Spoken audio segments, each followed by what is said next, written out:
It is draft day. It's guys' day.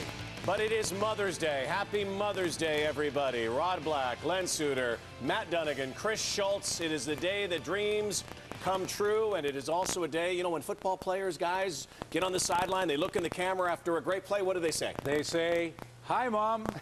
That's what they say. So happy Mother's Day. There's going to be a lot of proud mothers this afternoon when they see the results of this Canadian Football League draft. There are 774 players eligible for the draft.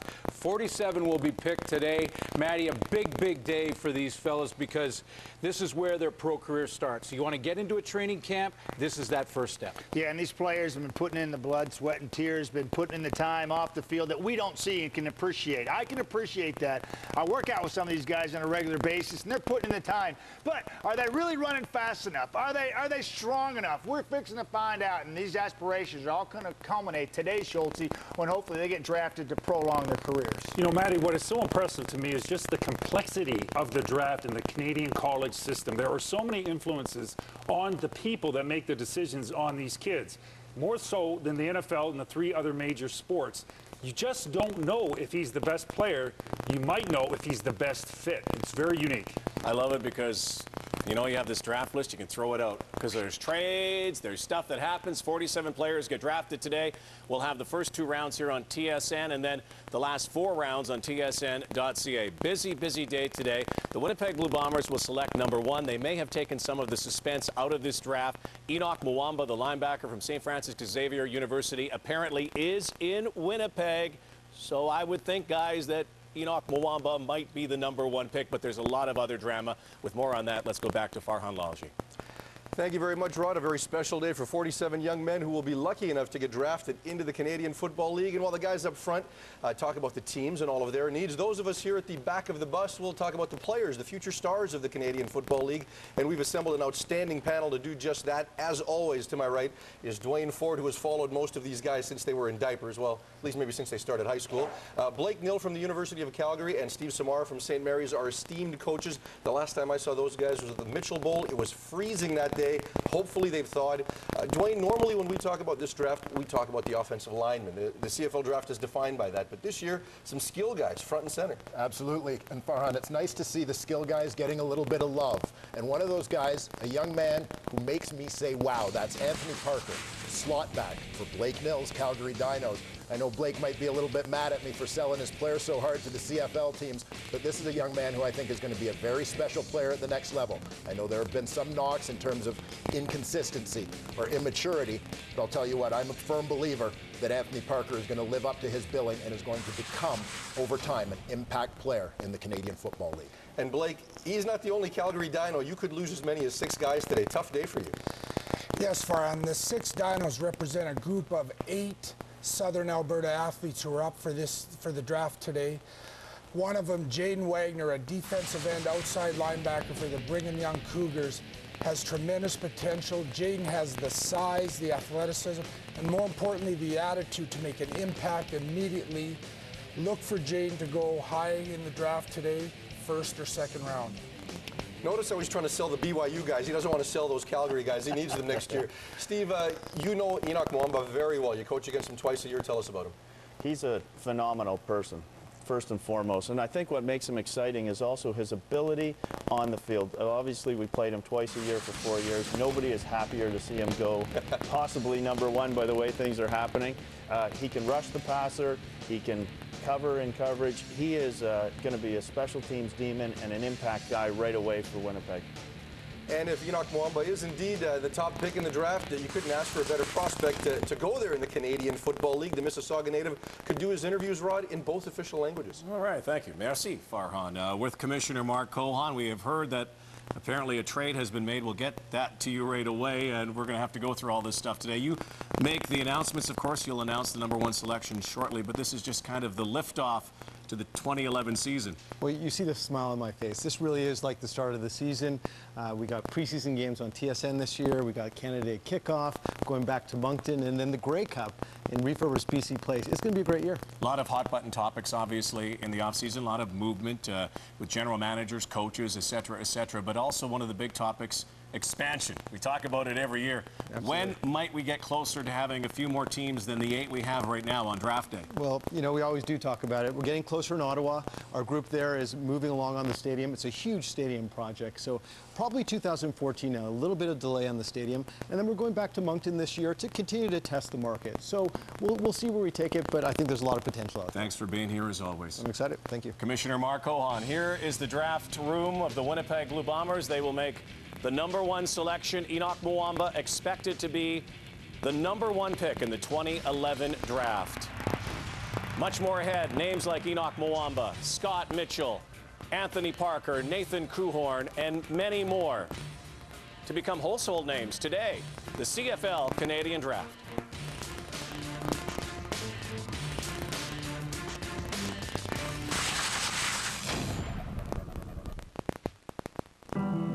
To save fuel, it makes itself more aerodynamic by automatically closing its grill vents. Winnipeg Blue Bombers will make the #1 selection, expected to be linebacker Enoch Mwamba, the first ever player selected from St. Francis Xavier University at #1. Unless something else is cooking, we do know that a trade has been made. We will get up to date with that in just a moment, but let's take you to Winnipeg right now and join Sean Churchill. Sean. Thank you very much. For the first time since 1975, the Winnipeg Blue Bombers will select first in the Canadian College Draft. And the Bombers have made no secret that they plan on taking the most dynamic and most athletic player available. And they believe that is Enoch Mwamba from St. Francis Xavier, a linebacker. His size, speed, and strength helped skyrocket his stock over the last 6 months. Many compare him to Jamal Johnson of the Hamilton Tiger Cats. As for Mwamba, we have learned that his family is en route to Winnipeg. So we will talk to the #1 draft pick as well as GM Joe Mack in mere minutes. For now, that's the story from Winnipeg. Rod? All right, so Enoch Mwamba likely to be #1. We always say likely. We have to hedge our bets here, guys. We know what happens. Apparently a trade has been made. Commissioner Mark Cohan will tell us more about that in just a couple of minutes. But what about the Winnipeg Blue Bombers? Again, we talk about the draft order. It's obvious that the worst team picks first, and you go down to the defending Grey Cup champions, the Montreal Alouettes. But this is the first time in a long time the Blue Bombers have #1. By the way, it was Steve Scully, an offensive lineman back in 1975, that was that first pick. This is a difficult draft, or a challenging draft for Joe Mack and the Winnipeg Blue Bombers, because in talking to him this past week, they certainly want a player that they can put on the roster right away, and Enoch Mwamba fits that bill because he can play the special teams out of the gate. But I would make the argument that a receiver is something that should be high on their priority list in Winnipeg, because it's been a long, long time, Matty, since they've had a good receiver, probably back to when you were throwing to Gerald Wilcox was the last great Canadian receiver.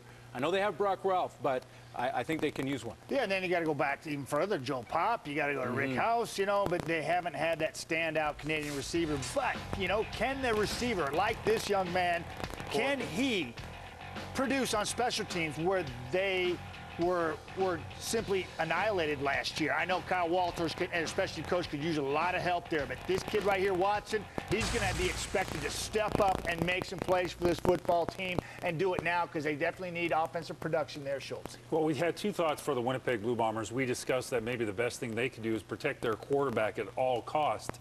But the second best thing they could do is take the best athlete. Now, there is athletic ability, and then there is explosive ability. And Enoch Mwamba, he has that ability to go from a standing position to full speed within 2 or 3 yards. And that's something you can't coach. That's something you're gifted with. So he has a bright future because of explosive ability.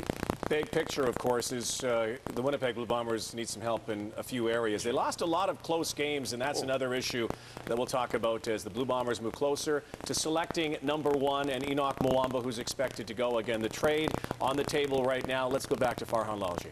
Yeah, and as we await word on that trade, there's a few different dynamics that play into this draft that we're not used to seeing, and one of them is the Von Martin effect. I mean, he's a guy that's out there, and if you were grading players that were the best players top to bottom, he might be #1, but he's not going to go #1. No, he's not. And Von Martin, of course, a graduate of the University of Western Ontario. Of course. Von played there for 2 years, went to the NFL as an early draft entrant. So he's a guy who's got 2 years of NFL experience.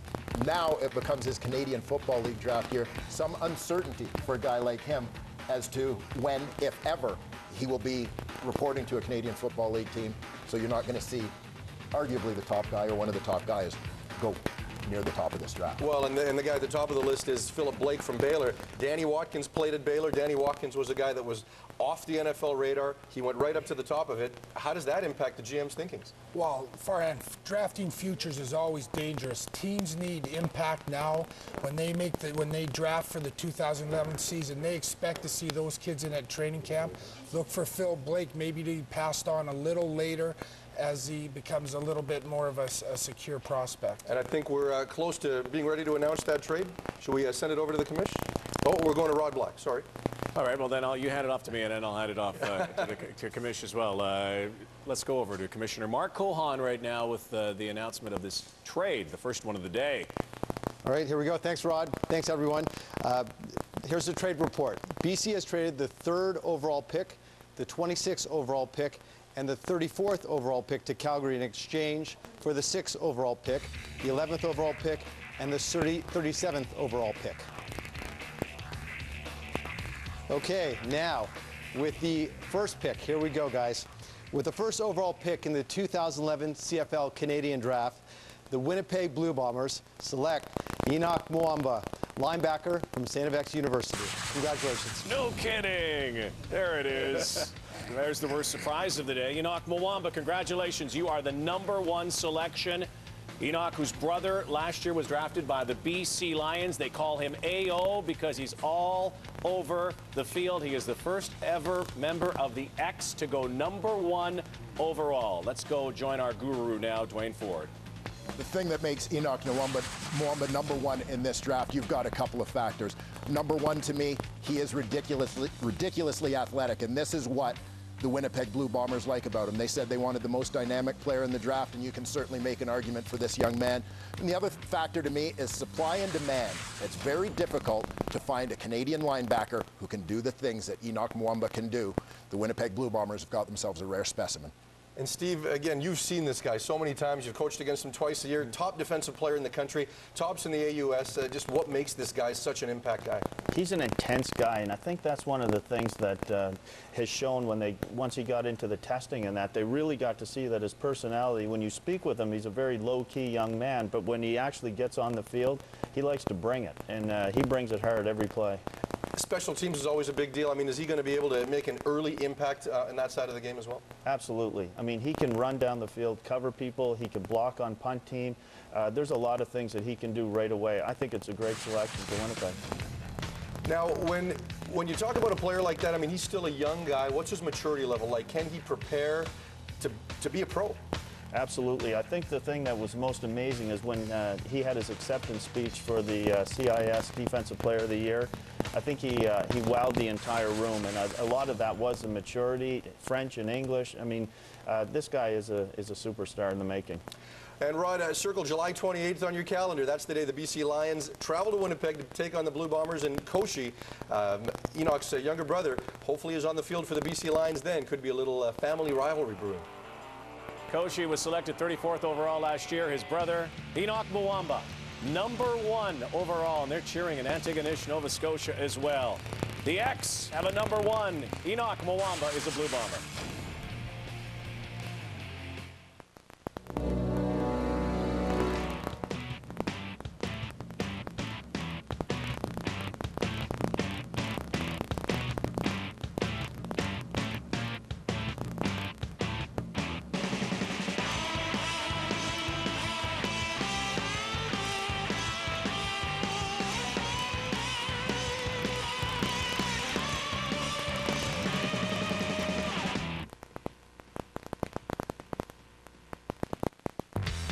So again, the trade that was made, the Calgary Stampeders moving up in the order to 3rd overall, BC going down to 6th, and a number of other picks, 3 for 3, and our order changes, of course. Here is the order.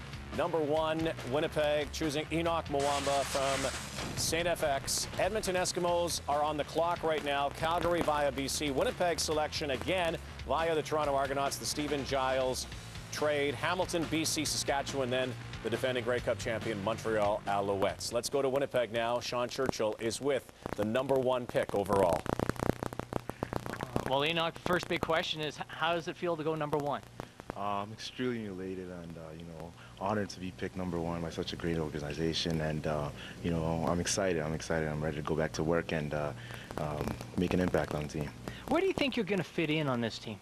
I'm very versatile, so I'm going to leave that to the coach. And hopefully after he sees me on camp, and he's going to have a good plan for me and, ready to go. I know the signing or the pick was just made, but have you signed with the team? Is there a contract in hand?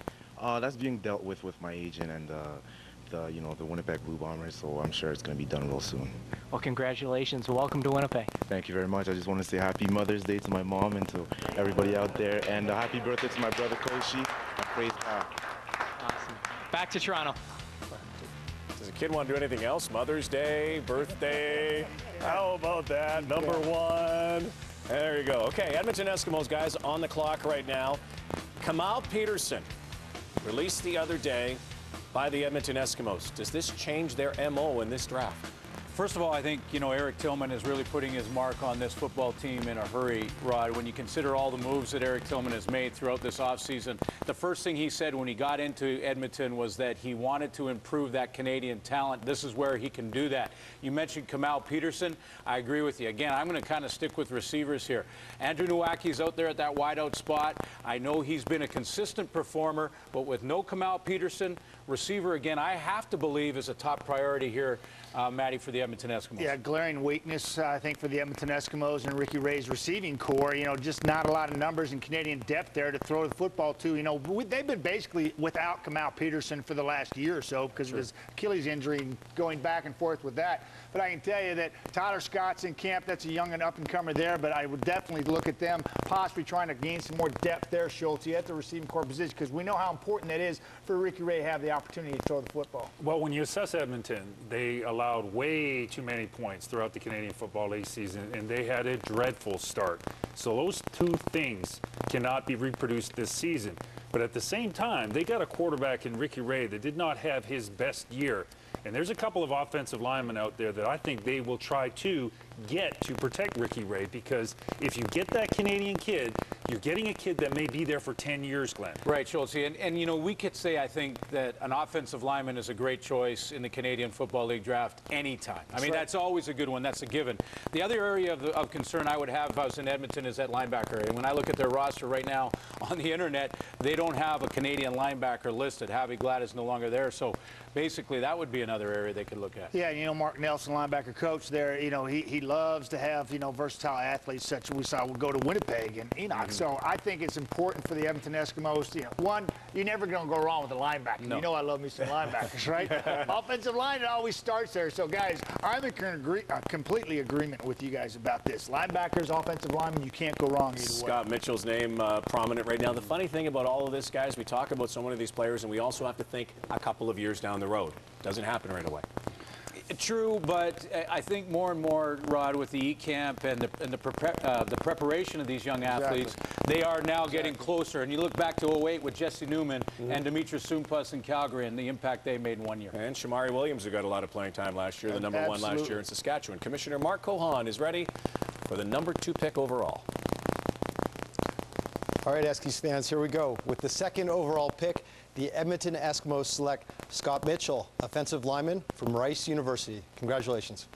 Give it up, Schultz. Give it up. Maybe. There it is. O-lineman from Rice. Ottawa, Ontario native, Scott Mitchell. There are the E-Camp results. He was high up on Dwayne Ford's board heading into the camp. He is the number 2 selection overall. He is now a member of the Edmonton Eskimos. Dwayne. Well, the thing that defines Scott Mitchell is a pro-ready player. This is a guy who started from the time he was a freshman at Rice University. 4 years. Has played primarily at the left tackle position. Showed some versatility at E-Camp, so he's a guy who may be able to move inside, play some guard, possibly even center. The Edmonton Eskimos, a team that has invested a lot in their quarterback, Ricky Ray. Well, now they invest in a little insurance and a good blocker in Scott Mitchell. And this player tried all 5 positions at ECAM. Where do you see him best fitting in the CFL? I see Scott Mitchell probably ending up as a guard in the Canadian Football League. The tackle position can be a difficult one. They look for someone maybe with a little bit more length, those long arms as far as pass blocking. But regardless, I think Scott Mitchell is a guy who's going to have a long career. One concern about Scott Mitchell was just 18 reps at 225 on the bench, Blake. You work with linemen quite regularly. You evaluate them all the time. Should anybody in the CFL at Edmonton at this point be at all concerned about strength? Not at all, Farhan. Offensive line is where the foundation of your team is built. It's never a bad pick to take an offensive lineman. This is a great pick for the Edmonton Eskimos. And as you look at him here, what jumps out at you? What does he do well? Because he's obviously got great footwork playing on the edge and enough strength to stay inside, like you said. Well, he's an athlete, and that's the big thing. Scott Mitchell will develop physically, he'll develop technique-wise, and he will be a long-time starter for the Edmonton Eskimos. A number of teams had him picked going number 1, but now he sits at number 2. We've still got some great receivers on the board, including those 2 fast guys from the University of Calgary, Rod. Yeah, you're absolutely right about that. Nathan Kuhorn and Anthony Parker, other names out there. Don't forget there's a Canadian quarterback out there as well, Brad Sinopoli, likely to be drafted today in the later rounds. Our Canadian draft coverage continues on TSN. Third pick coming up next.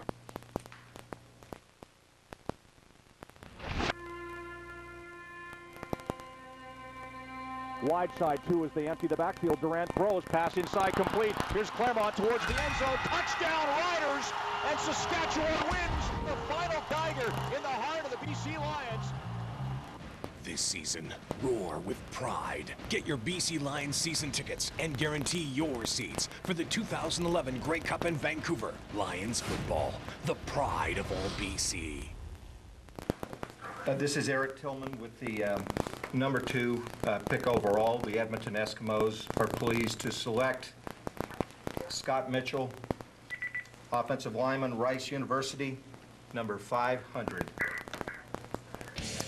E.T. Eric Tillman, general manager in Edmonton. We were going to talk to him, but he might be working on something else right now, so we'll get to E.T. in a moment. Scott Mitchell is number 2 for the Eskimos, and we go a little further south to Calgary now. They have the 3rd selection thanks to the trade with the BC Lions. You can see the projected starters, the Canadian talent. They lost Wes Lysak, and their needs, receiver and O-line. Guys.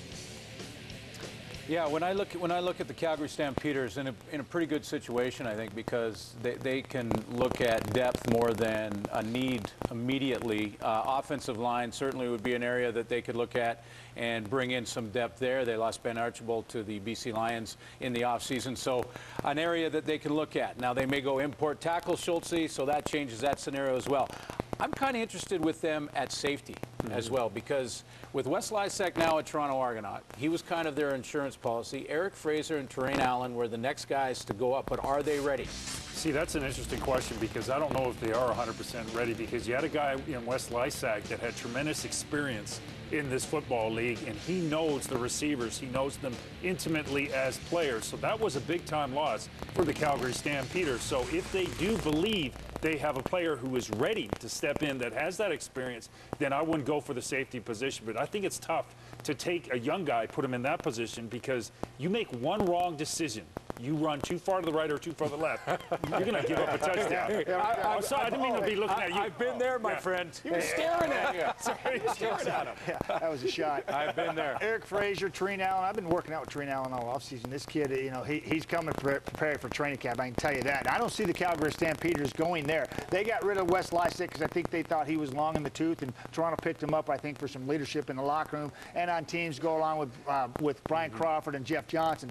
So I think that's a good mix for both football teams. But I see the Calgary Stampeders looking at receiver position. I really believe that the loss of Ryan Thalwell, although he's been nicked the last couple of years, I think they need to find a replacement there and some production. And Matty, there's some good ones on the board. I mean, and again, I know that's why they traded up probably to get. And they don't have to go far. Guess what? They don't have to go far. They share the same facility. You know, the guys talked about Anthony Parker. I mean, maybe that's the guy. And it's good to see a local team possibly draft locally too, because they hadn't done it since Blake Nill's been there, and he's had some quality players go in the draft as of late. This could be Anthony Parker time. Let's take a look. And here's the commissioner now, Mark Cohan. Calgary Stampeders selecting number 3. Thanks, Rod. With the 3rd overall pick, the Calgary Stampeders select Anthony Parker, receiver from the University of Calgary. He's a stud. Anthony Parker, son of Anthony Parker, who played in the Canadian Football League. Had a tough time at the Vanier Cup, bounced back with tremendous E-Camp results, is a tremendous, tremendous receiver. Big time. Let's join Dwayne Ford. Anthony Parker may not be the guy in this draft who makes the most immediate impact, but down the road, with his ceiling, I believe that Anthony Parker will become the most special player to emerge from the 2011 Canadian Football League draft. This young man is explosive. He's smooth out on the football field, and as he develops in a Canadian Football League offense, he's going to be a monster. Blake, you know him so well. Just talk about his limit. Does he have one? It's everything you hear lends you to believe that this guy could be one of the greatest Canadian receivers of all time. Well, I believe so, Farhan. The thing about Anthony is he's far from reaching his limits. He will continue to develop.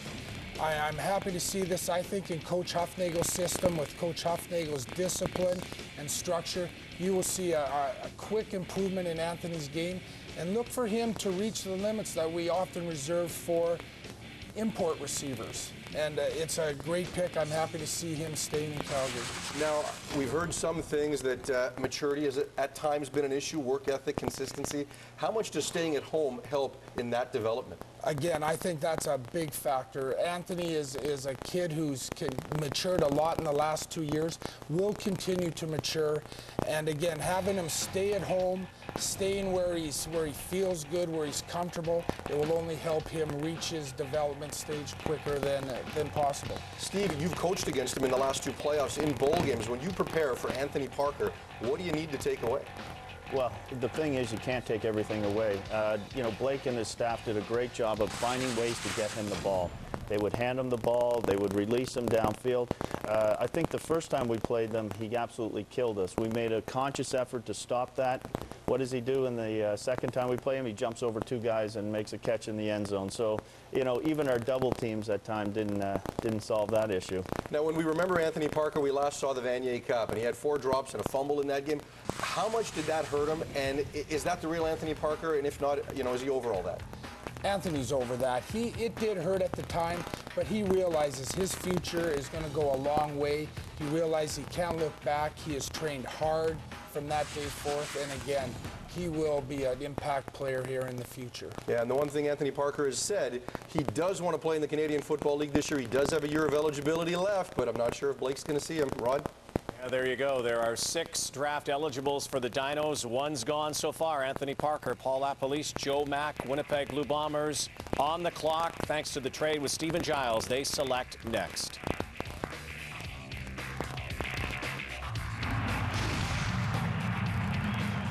The 2nd overall pick, the Edmonton Eskimos select Scott Mitchell, offensive lineman from Rice University. With the 3rd overall pick, the Calgary Stampeders select Anthony Parker, receiver from the University of Calgary.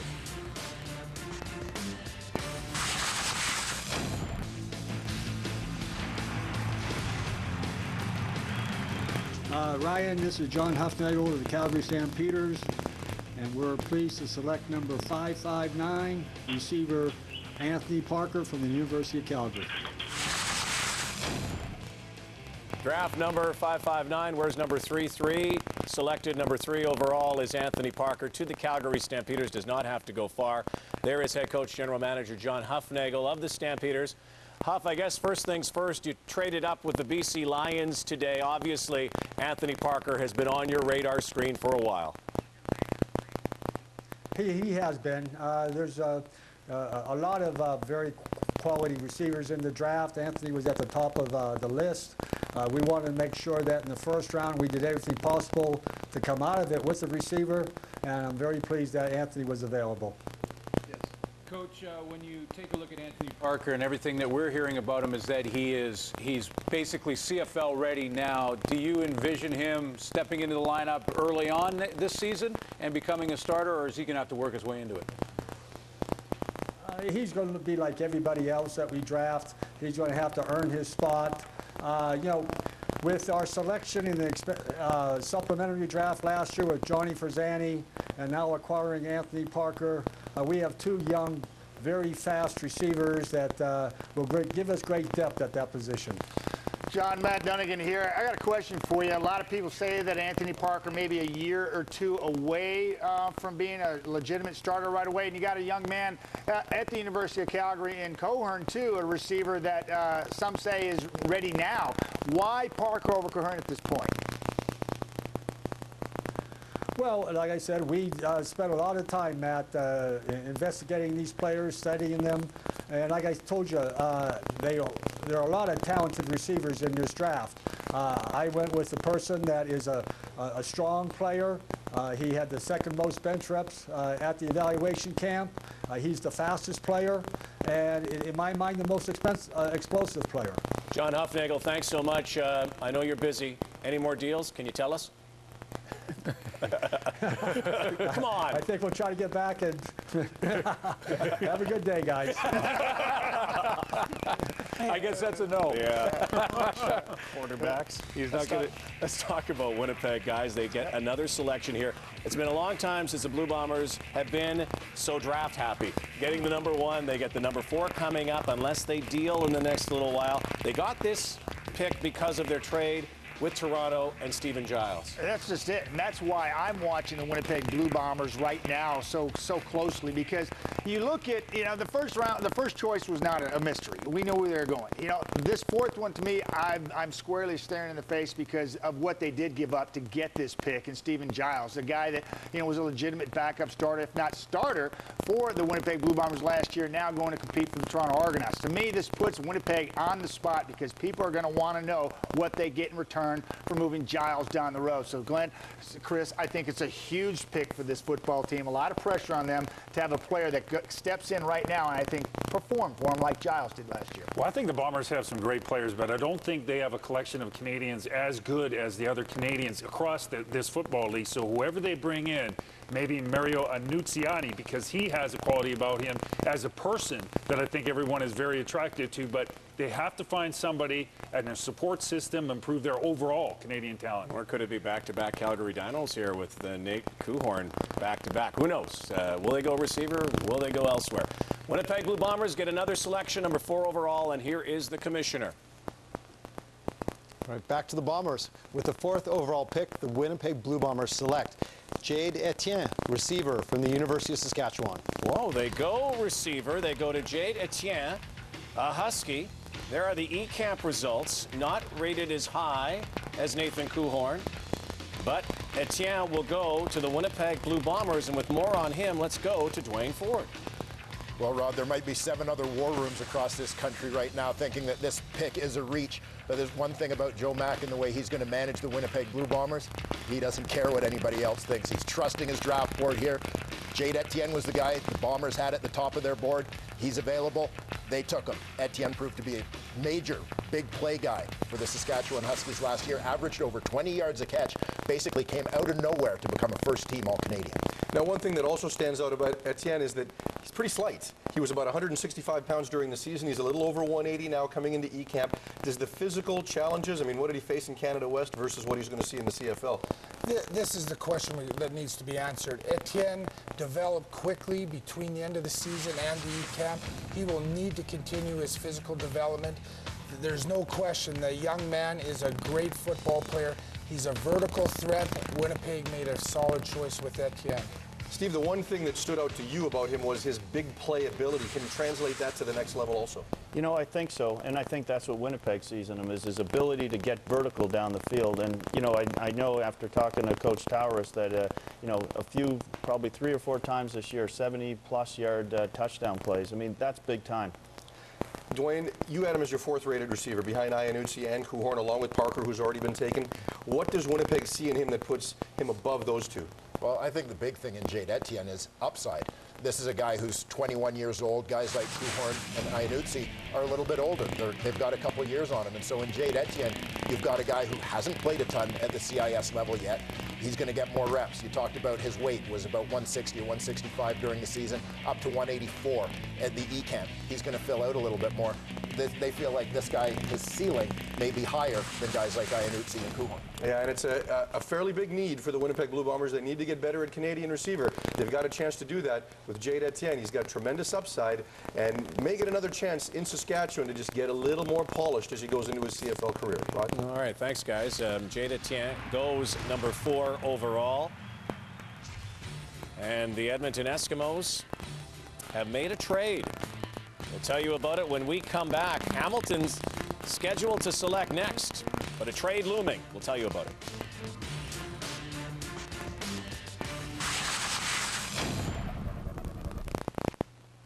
Four picks down in the CFL Canadian Draft. Already 2 receivers taken. 2 big-name receivers still out there. And Nathan Kuhorn from Calgary, Marco Iannuzzi from Harvard. Expected to pick right now the Hamilton Tiger Cats at number 5, but a trade has been made. Here's the commissioner. Love these trades. It's exciting. So here we go. Hamilton has traded the 5th overall pick and the rights to import offensive lineman Zip Duncan from Kentucky to Edmonton in exchange for the 10th overall pick and the 13th overall pick. Zip, first-round pick, goes to the Edmonton Eskimos, who will get 2 selections in round 1. They've been busy. And ET's fingerprints all over this stuff already, guys, huh? Well, wheeling and dealing. I mean, you know, no question ET is making some moves. He did all offseason, and he's continuing through this draft. And when I look at this trade, I go right back to receiver again. Again, no Kamal Peterson in this lineup for the Edmonton Eskimos. Andrew Nowacki has been a consistent player throughout his career, but they need a playmaker in there. And now there is a couple of receivers, including Kuhorn, is still out there and available. Absolutely, you know, and you can throw in Talbot, you know, leaving the football club as well. So, you know, they're depleted there, and they need some help there, no matter who it is, you know, and there's plenty of receivers, and typically it's offensive linemen and receivers that go in this draft here, and that's showing out again, Schulte, right in front of us. You know, it was pretty amazing to me because now the Hamilton Ticats have gone down to a point where they're not necessarily going to get an impact player. That's very surprising to me because they are a team that lost a lot of Canadians through free agency, and now they're saying that they don't see something out there that they want that early.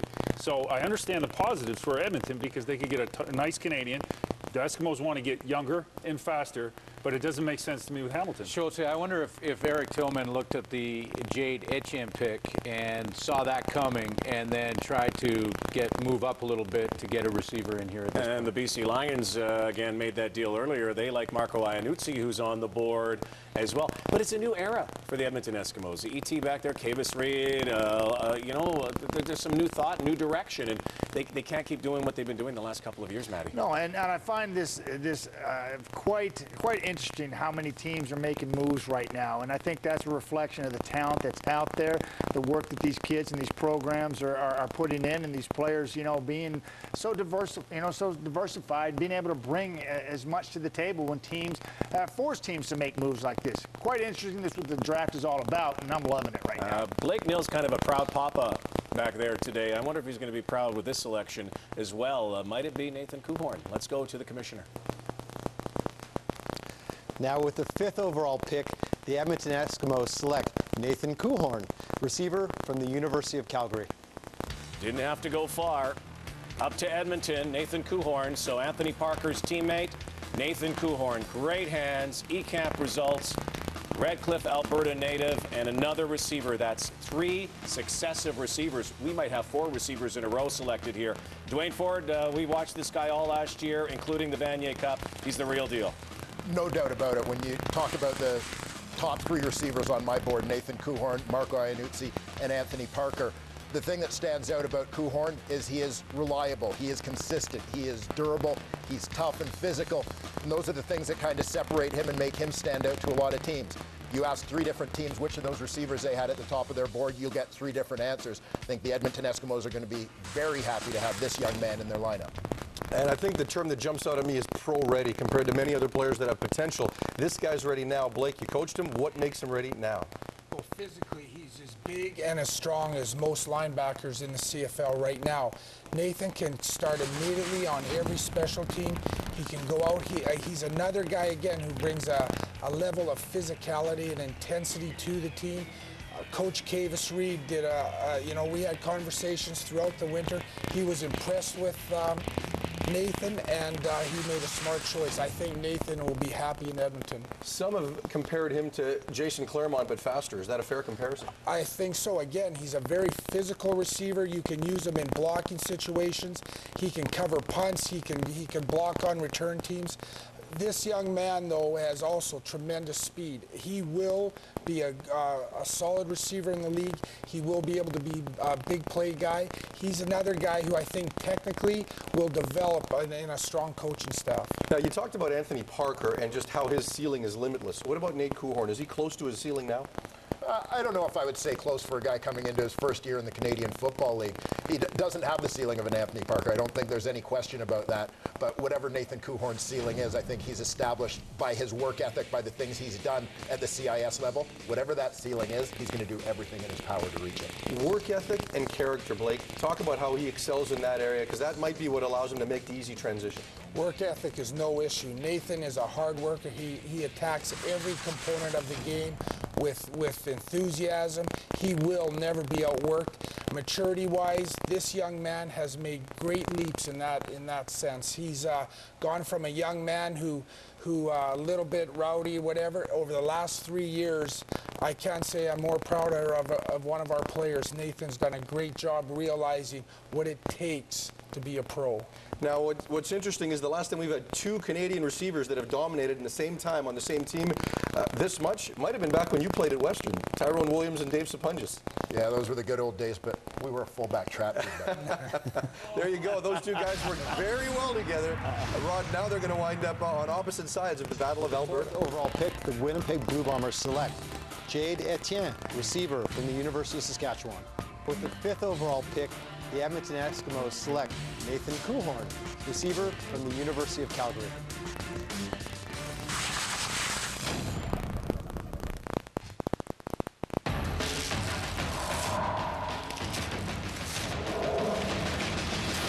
Get your game face ready. Stampeders season tickets start at just $139.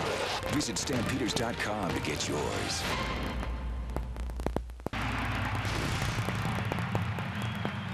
Ryan, with the fifth overall selection, the Edmonton Eskimos are pleased to select player 159, Nate Coulthorn, wide receiver, Calgary Dinos.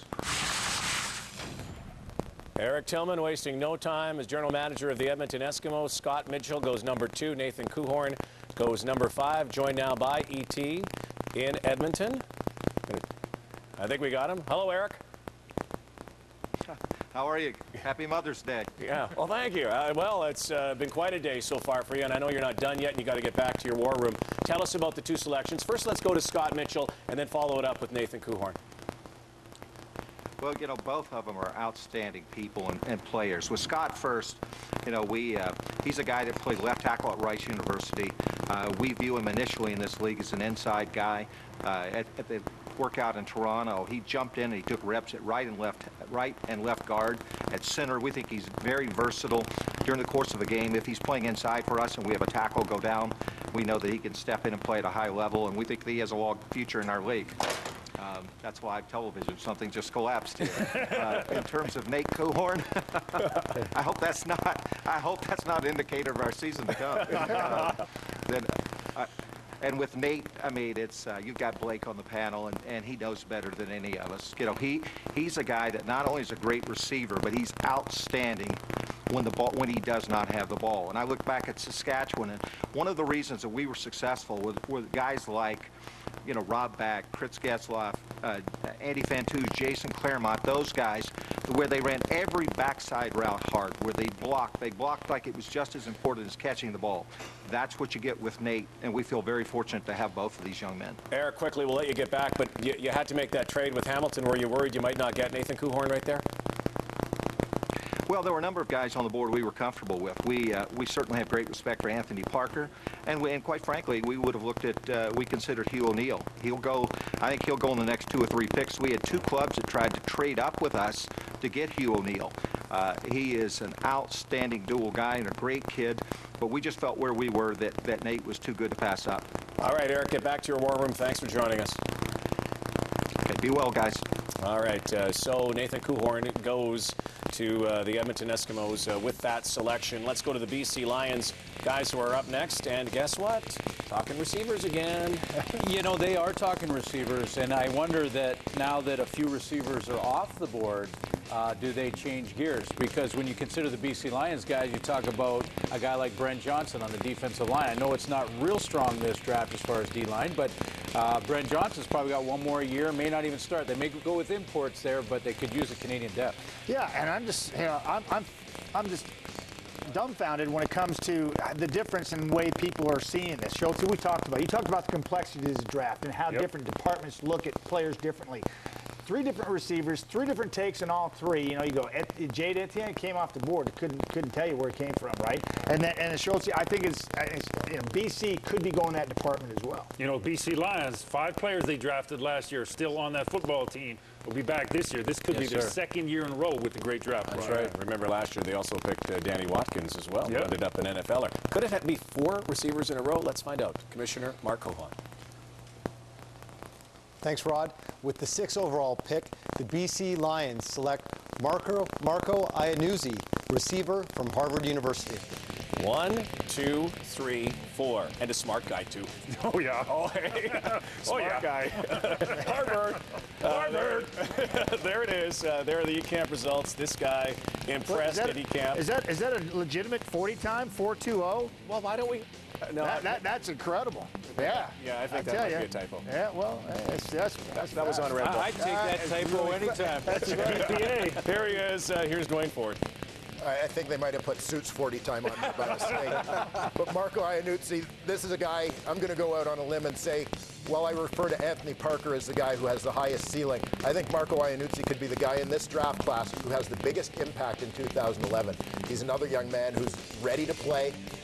If not for some injury issues at Harvard, would have had a dominant career there statistically, but a big play guy, great speed. To me, next to Parker, the second most explosive guy here. Now, every year you're going to get a GM who says, I had my guy rated higher. We got him at a steal. The BC Lions really did have Marco Iannuzzi at number 3 on their board. Yeah, absolutely, and I credit the BC Lions for the trade that they made, moving down from 3 to 6. They would have been quite content to take Marco Iannuzzi at number 3, but they knew they could still get a good receiver moving down. Not only did they get a good receiver, they got the guy they wanted. Congratulations to the BC Lions on this move. Blake, you know all about this guy. He's from the Calgary area. You recruited him. What makes him special? Well, Marco Iannuzzi is from St. Francis High School in Calgary, you know, a powerful high school football program. He's just an outstanding athlete. I remember trying to recruit him as I arrived into Calgary, a little late on the scene, but I'll tell you, the guy athletically is as good as we have on the draft today. He's got the Harvard record for kick returns, 34.5 yards a return. Can he do that in the CFL? Well, he's going to get an opportunity to do it, and I'm excited to see it. You don't see a lot of Canadian guys in the return game, but he's done this at the NCAA Division I level. Let's give him a shot. He needed 3 tries to get into Harvard. He wanted to do this so bad it was his dream, and while he was waiting, he played junior football. His teammate at the time, J.R. LaRose, you'll get to rejoin him in BC. Rod? There you go. Thanks, guys. Coming up next, the Saskatchewan Roughriders, the penultimate pick in the first round, 7th overall. And Andy Fantuz has gone to the Chicago Bears. There's a kicker out there named Hugh O'Neill. Might the Riders be thinking about him?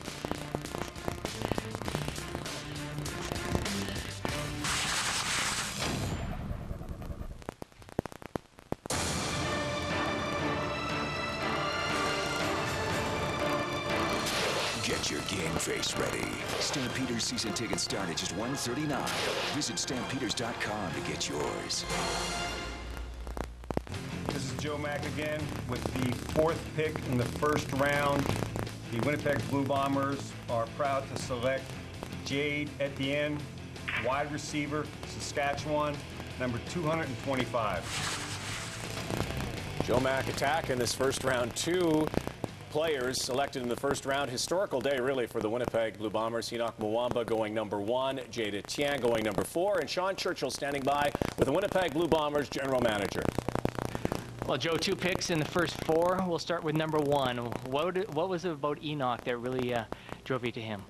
Well, Enoch, I think, had the whole picture. I think he was one of the best linebackers coming out of the CIS that I've seen in a long time. He's a very hard worker. I think he's a quality person. Loves football. He's very aggressive. hard hitter, plays all out all the time. So we just thought it was a great pick, and we felt definitely that Enoch was the best pick for us in this draft. Number 4, Jade Etienne. What do you like about him? We really think that Jade's on the come. He's a tall receiver, almost 6'3". This was his first breakout year. He actually came in as a kicker originally, so he's actually overall a very good athlete. But he made a lot of big plays. He averaged over 20 yards of reception. He was also much more physical than you would think. Very, very competitive. We think he has a chance to be a top-flight receiver in the CFL. 4 more picks in this draft. Is there a chance that you would swing a trade? Possibly. I mean, we're obviously want to be aggressive all the time. So we had a lot of people inquire about both of the picks, number 1 and number 4. We felt strongly that we're going to sit at number 1, obviously, with Enoch, and same way with number 4. We're actually wringing our hands a little bit to make sure that Etienne would still be there because we think he's a really fine receiver. So we feel very fortunate to have both of them, and I'm sure we'll be aggressive in the rest of the draft. Thank you very much. Let's go back to Toronto. Thank you. All right, thank you, Sean. Thank you, Joe. You know, Winnipeg Blue Bombers, this is really signifying a new trend, a new era for them in so many ways, Schultze. Well, I like what Winnipeg's doing because in the past history, they've always used their early Canadian college draft picks to try to set up good players down the road that happen to be of American education, and that catches up to you in the long run. So the fact that they've been able to find 2 Canadians means a lot for this organization. As long as they keep improving that, then they're going to continue to improve as a football team because we've said it a million times, you win with the quality of your Canadian players. Saskatchewan Roughriders are due to select right now, but we understand there has been a trade, so let's go over to the Commissioner, Mark Cohon. Great. Thanks, Rod. Yep, we have another trade. Saskatchewan has traded the 7th overall pick to Toronto in exchange for the 12th overall pick and the 27th overall pick. There it is. Saskatchewan was on the clock, so now the Argos move up into the first round. 7th overall pick coming up right now, and there Saskatchewan will move down to number 12. So adjust accordingly at home. Need a lot of white out here today, guys. So the Toronto Argonauts, Jim Barker, moves up. What do you think? Well, you know, when I look at Jim Barker's roster, I think one of the big question marks this offseason for him has been Adriano Belli and what he was going to do and whether or not he would sign a contract. I think probably the organization is looking as if he won't, although that's not been announced and we're not sure yet. But then you go to the defensive line there. But again, when you look at this pick for Jim Barker, he's moved up for a reason. Now, I wonder if there's enough receivers left, because that's an area too. Well, I think also when you look at the Toronto Argonauts, they may be influenced by futures.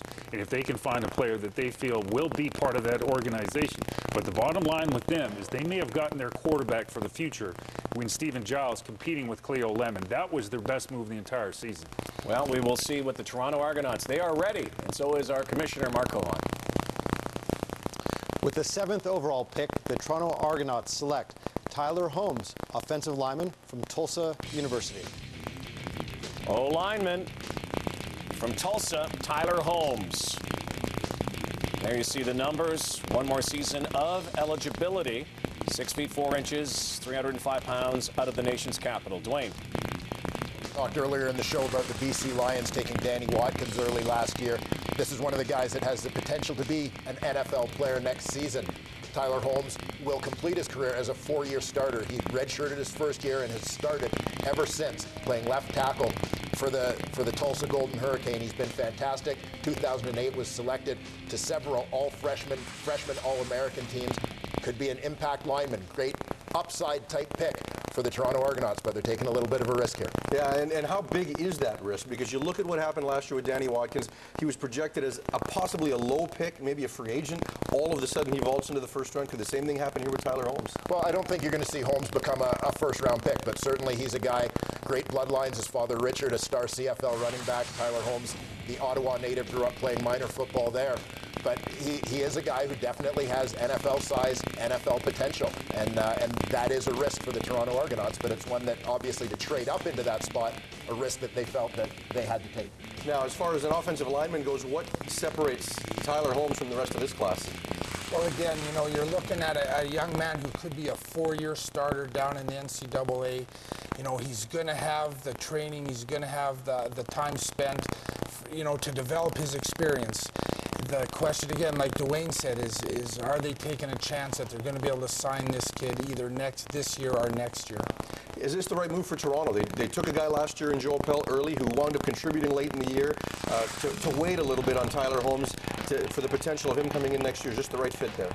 Well, I think it's the right fit, certainly if it pans out, and I know that's very easy to say, but what you look at when you're the Toronto Argonauts is they're a team that over the course of the year that Jim Barker has been there has developed their Canadian depth to a point that they don't necessarily need something immediate, and the payoff, you've got a Canadian guy who might be able to play left tackle for you and sort of swing your ratio a little bit, taking over from Rob Murphy down the road. It could turn out pretty good. So this is one where the risk is big, but the reward could be massive. Tyler Holmes' older sister Ashley is a member of Canada's national hockey program. Tyler said, "I knew when I was born I was not meant to play that game." Yeah, boy, I'd hate to play against them. Tyler Holmes goes 7 overall to Toronto. The defending Grey Cup champions are on the clock as our CFL Canadian Draft continues on TSN. With the 6th overall pick, the BC Lions select Marco Iannuzzi, receiver from Harvard University. With the 7th overall pick, the Toronto Argonauts select Tyler Holmes, offensive lineman from Tulsa University.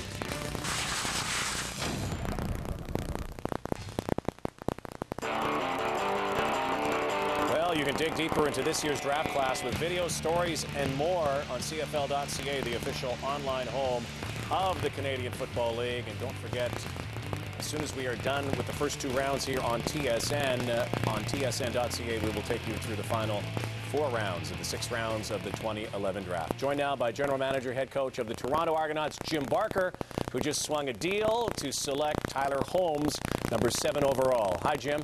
Hi, how are you? Good, good. How are you doing? You talked this week about potentially moving up. That's exactly what you did.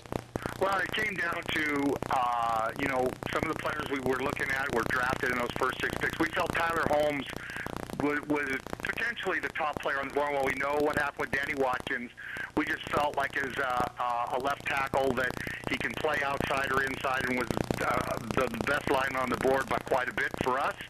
And we just think there could be a run here in these next 4 picks on offensive linemen and on these future offensive linemen, and that's what we wanted at 12 was a future. So we gave up a 4th round pick, but we have 2/3 and a 4th. So we felt like for us the value of giving up a 4th to be able to get the guy that we felt was the best lineman and in the thing was important for us to fill our pipeline. Hey, Coach, Chris Schultz here. Let's talk a little bit about Tyler as a football player. Do you think he will have an opportunity to play down south, or do you anticipate him being able to come to the Argonauts ASAP?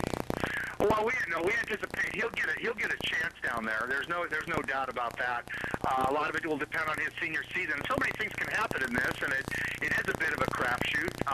We drafted John Cornish in Calgary a few years ago, and everybody thought he was going to go, and things didn't pan out that way, and he ended up signing, and they got a great player right off the bat. So you just never know what's going to happen, and we just felt his upside as an offensive lineman for our league was too high to pass up. Jim, Matt Dunnigan here. You've got Taylor Robinson, Dominic Picard, Cedric Gano-McCall, Chris Van Zyl, and you've got Joe Appel you drafted last year, 1st overall. Does that give you the flyer to take, your shot at this guy, knowing that he may not come to your club right away? Yeah, we felt like when you look at our roster, it's going to be difficult for Canadians to make our club. So we felt like taking a future at this pick, we would get the most value.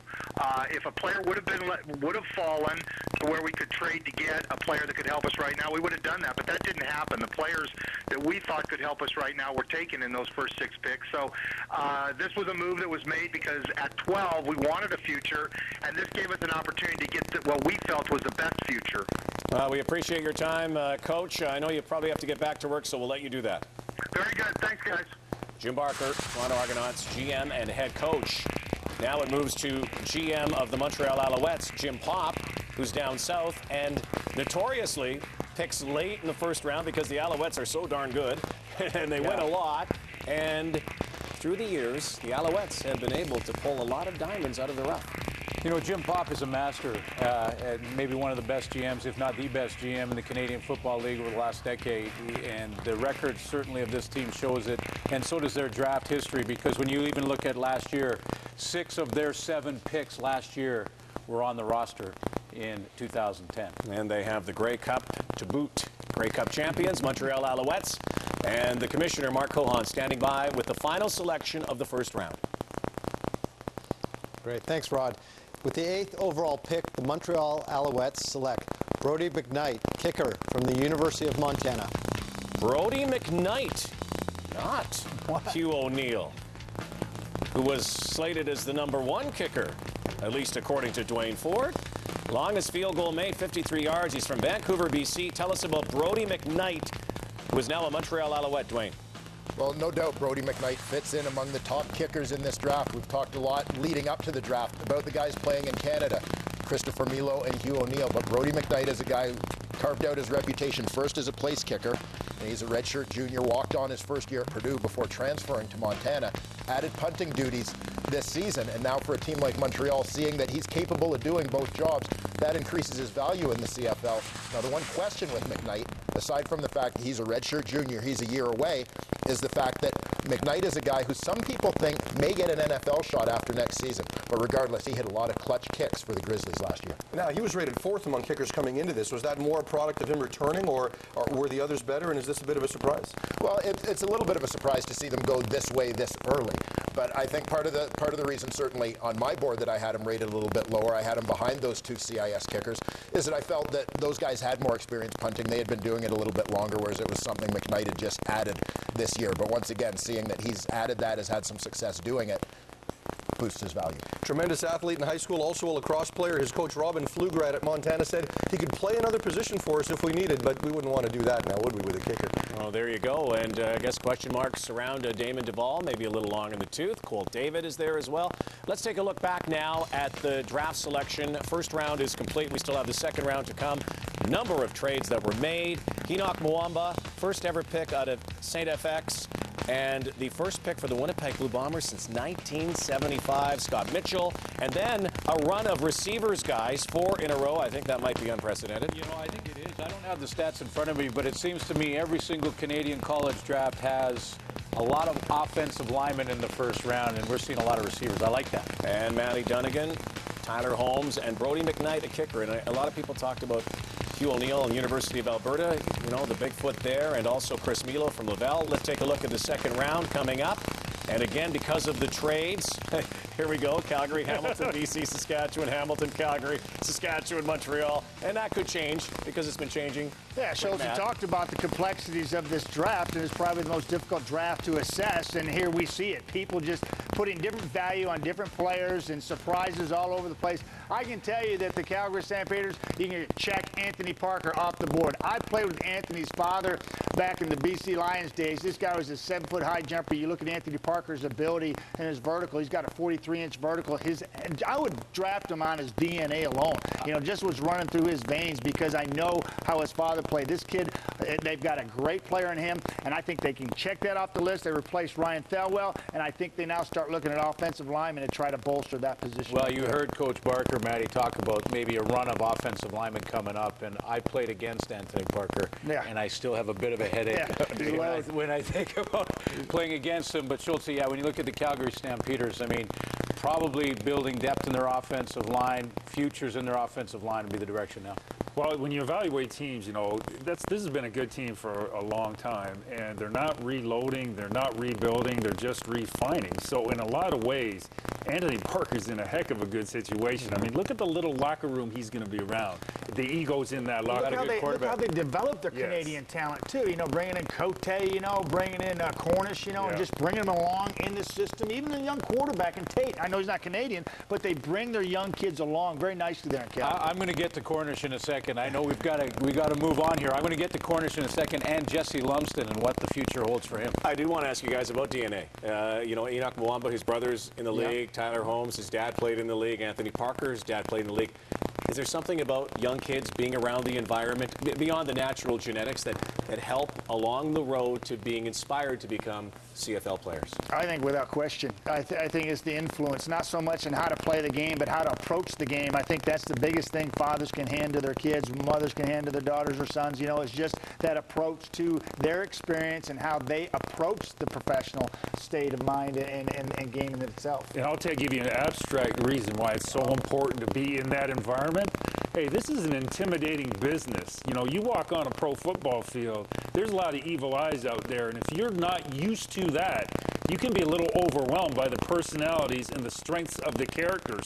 So if, as a young guy, you've been in that environment for a long time, you understand that most of these guys are actors anyway. Fellas, I think it's all about their mothers. Yeah, I was going to say. Mother's Day, man. I mean, come on. Proud papas. Trying to work that in there. Proud papas, yeah, but hey, it's all about the moms. That's right. Is it a run of O-linemen? Let's find out as we go to the second round of the CFL Canadian Draft. And once again, Commissioner Mark Cohan. With the 9th overall pick and the first pick in the second round, the Calgary Stampeders select Junior Turner, defensive lineman from Bishop's University. Well, D lineman Junior Turner, Gator. There are the camp results out of Brampton, Ontario, 6'3", 230, now a member of the Calgary Stampeders. What a draft it has already been for the Stamps. Here's Dwayne. Well, last year we talked a lot after E-Camp about Stephen Tailwind Turner from Bishop's University. This is his cousin, Junior Turner, and believe me, the athleticism runs in the family. This guy is a little bit of a freak. Junior Turner at 255 pounds can move. I think the kid's a prototypical defensive end. He played inside at tackle for Bishop's University, showing some versatility and because of the players that they had in their lineup. But I think in the CFL, he's a guy who projects pretty well as an end, or if you want to leave him inside, pretty lean guy. He has the potential to add about 20 pounds and stay at that defensive tackle spot.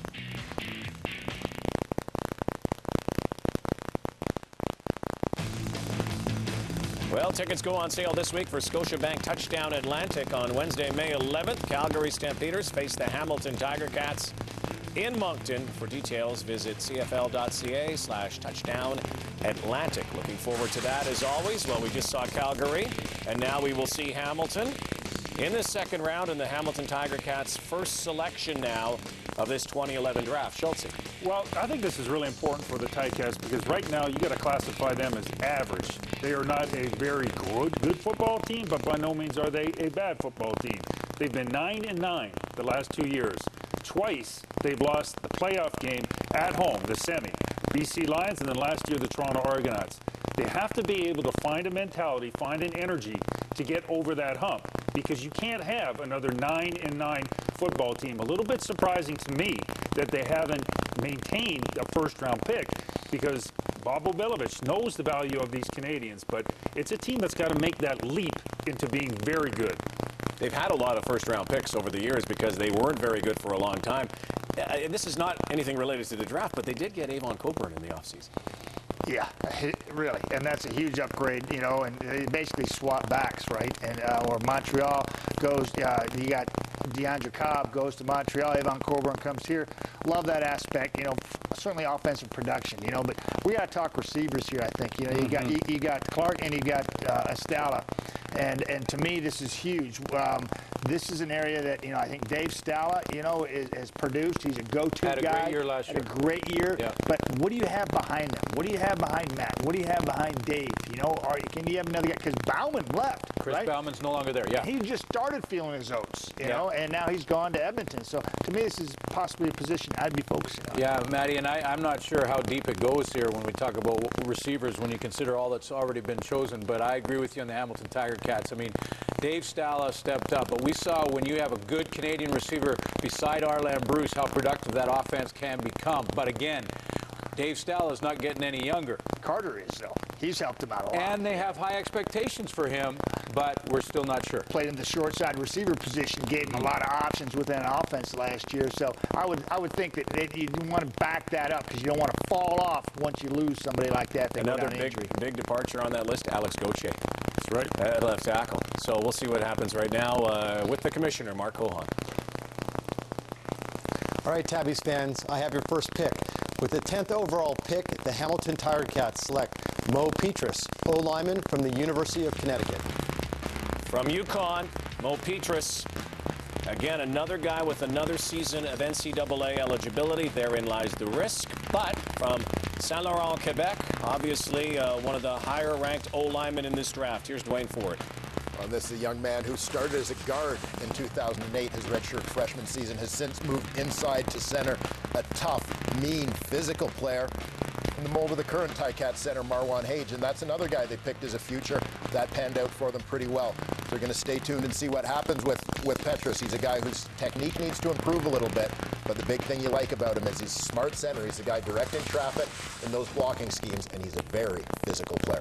Now we're going to ask this about all the redshirts. Mo Petrus right now is ranked number 5 on Gilbrandt, who's an NFL scouting guru. He's ranked number 5 among centers for next year's class. How big a concern is that?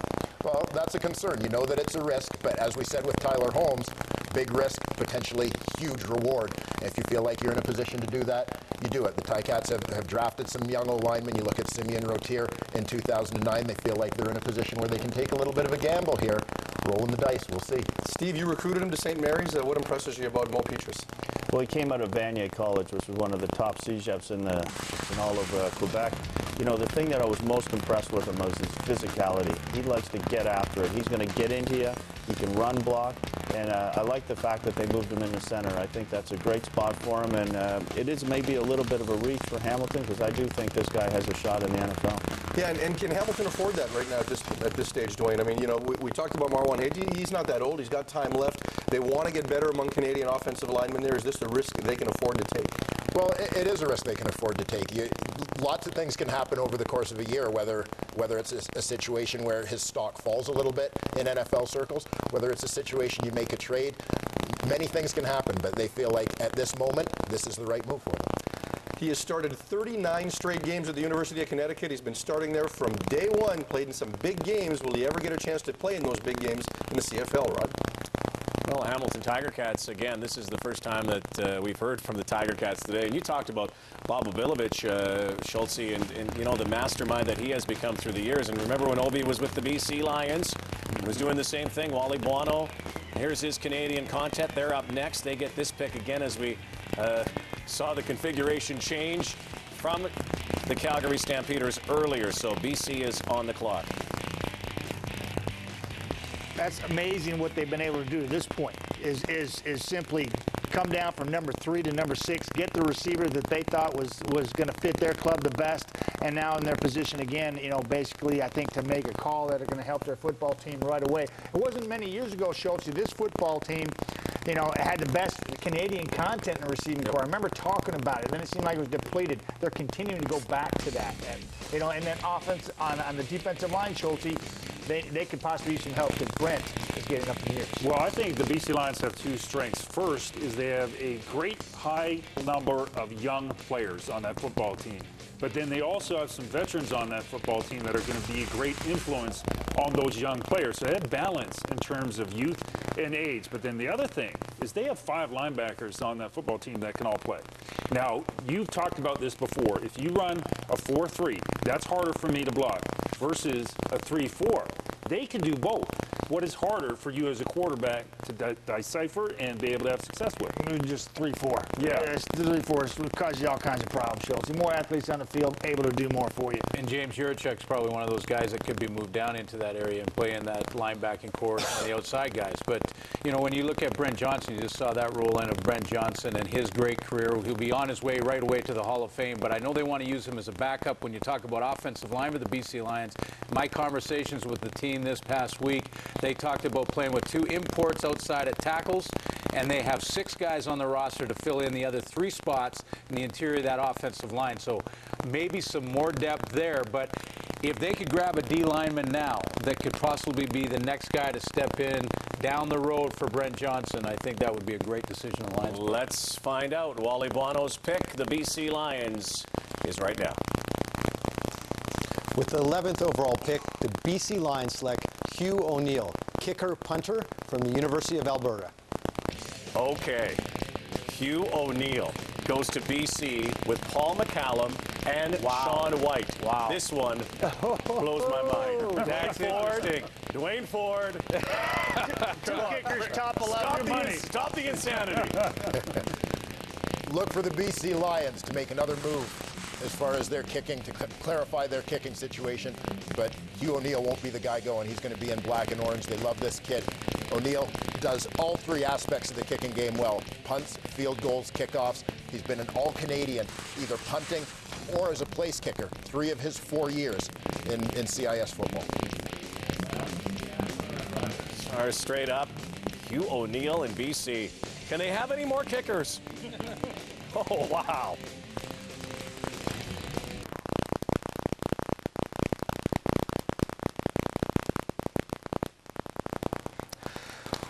Welcome back to the 2011 CFL Draft, and the East-West Bowl for next year's draft class took place yesterday in London, Ontario. Both of you guys were involved. You've been down there looking at these prospects as well, Dwayne. Blake, talk to me a bit about what this is doing in terms of the development and identification of these guys going forward. Well, what the East-West Bowl allows is for the CIS to showcase their top athletes that in the future will be in the CFL. It's not necessarily the game that's important, but it's the practices leading up to the game. You'll be out there, the kids compete against each other, they compete with the pro coaches around, and it's an outstanding opportunity for both CIS to showcase their kids and the CFL to get a first-hand look at their potential draft picks. Steve, for you, one of the things we talked about off the air was the fact that the CFL is doing more, and scouts and GMs around the league are doing more with these players before they get to this point. How much have you noticed that improve this whole process? Well, I think the first thing that you notice right off is how many CIS trained players are being drafted, and I truly believe that a lot of that has to do with the East-West. The coaches can come down to the East-West, they can see the players firsthand, they get to know them personally, and I think that makes a huge difference come the next year in draft day. Thrilling game this year in London. The East won 34-27. The game went to overtime, so the future looks bright for next year's draft class. Rod? All right, thanks, guys. As we continue on here in 2011, getting ready for the 12th pick overall, and the Saskatchewan Roughriders currently are on the clock. Their new head coach, Greg Marshall, of course, this year in Saskatchewan. Here are their needs in fullback and O-line. And the Saskatchewan Roughriders have been busy making some deals and now have a chance to select.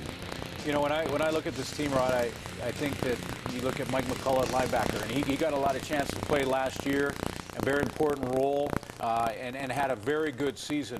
And that is it as far as linebackers go. And when you talk about not just helping in your defensive scheme, but also with Mike McCullough on the special teams, he is a big part of that as well. But if you're drafting a linebacker, you're drafting that type of body, a guy that's good on the teams. And if Mike McCullough went down last year, they did not really have a Canadian backup to step in, and they need to get some depth there at the very least. Well, you talk about Fantus going down the National Football League, talk about Bag possibly going on a 9-game, start the season. This is the Montreal and Saskatchewan guys. We talk about it at the end of every season. They've been in the Grey Cup the last 2 years facing each other because of Canadian content. It's better than other football teams.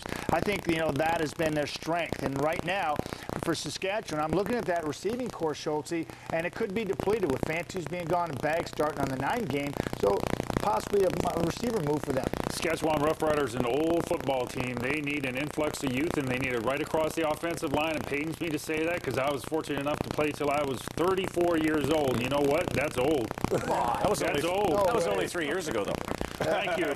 God bless you. Luca Conji, of course, got hurt late last year, too, and Hugh O'Neill just went off the board. We've already seen 2 kickers go today, and maybe that's a sign of Rob Maver last year and what he did as a big draft pick, of course, for the Calgary Stampeders. Let's go to the commissioner now. Saskatchewan Roughriders are ready to select.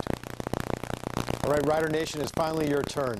With the 12th overall pick, the Saskatchewan Roughriders select Craig Butler, defensive back from the University of Western Ontario.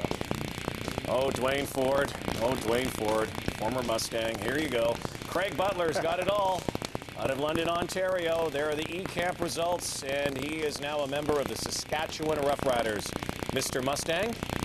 Listen, I'm going to start singing the fight song. You fellas can hum along anytime. Craig Butler is a guy who boosted his stock at E-Camp all the way.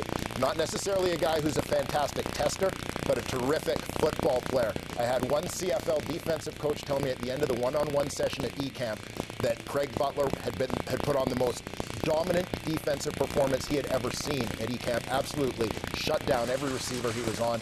This is a kid who's played a lot of football, started for 4 years at the University of Western Ontario, a guy that I think is going to be a terrific CFL safety. Solid athletically, great instincts, and above all, very skilled at his position. Steve, what separates this guy, and can he translate that to the next level? Because you look at his test results, they're not great, but he plays. That's the thing that amazed me the most. We played them a couple years ago, ball hawk. Made a pick, took it down to the one. This guy just has the ability to make plays around the ball, and I think he's big and physical enough that he's going to be able to help on special teams right away. Is this an example of how the testing process can be overrated? Oh, absolutely. What it all comes down to is playing football. Yeah, and your guy, Greg Marshall, told me that he got so tired of hearing CFL people come up to him and say what he couldn't do. He just didn't want to talk to them anymore. Well, no, exactly. And, you know, a lot of us have lived this through our careers is you hear about what you can't do.